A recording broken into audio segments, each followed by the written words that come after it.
So honestly, this episode, all we really found out was the Generation of Miracles are a whole bunch of monsters. We already knew that, so it's nothing different. Nothing really came out of this episode except for they disrespect other teams a lot. Like, they're playing against each other except for the team, and, they're seeing who gets more points, and that's really disrespectful. But I could see that being a motivative thing, and I wouldn't be too, like, ashamed of if I was on the other team. Like, oh, well, I'll just try to, defend them, make points.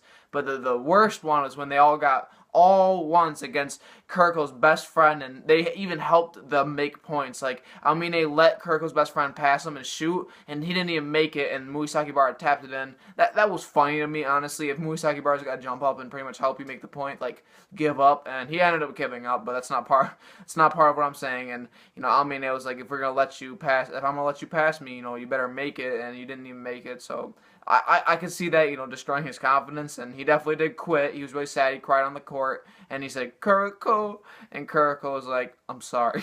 I didn't want him to do this. I'm sorry. And then, he did talk to Akashi. Kuroko talked to Akashi, and I don't respect Akashi because he said yes, because Kuroko was like, please play as hard as you can. My friend would be disrespected if you didn't do anything else like that. So he was like, okay, I guess I'll play him as hard as I can. He didn't really say that, but you could definitely tell he was like, okay, we'll definitely do that. But nah, he did all ones on the board. That's all he wanted to do. He wanted to go with the rest of the Generation of Miracles, and it was 111-11. They destroyed that team, and like helping them make points, I can't get past. I'm just gonna go back to that because I can't get past. How are you gonna have somebody help you? Like, that's just like in basketball. I would just rather get beat so bad, and that's how he was feeling too. And he quit, and Kuroko went to the gym where he trained at. And he wanted to talk to him, but their captain was only there, so he talked to the captain. He's like, it's kind of hard to talk to you because you're on a team that did that to me, and he quit, and here's a sweatband that he left in his locker.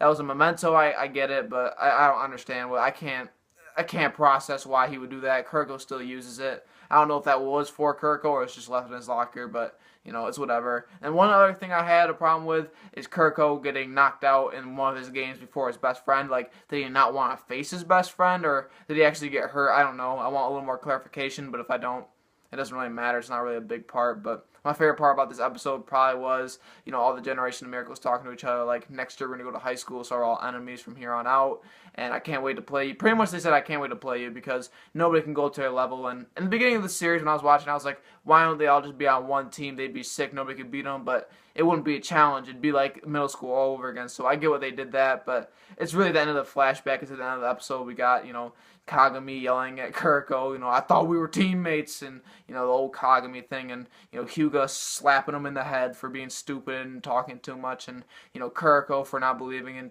I don't know. It was awesome. It was funny. I love the flashback. It's not an arc, but I like the couple flashback episodes, but that's really the end of my review. If you liked it, like the video, subscribe. I'd greatly appreciate it.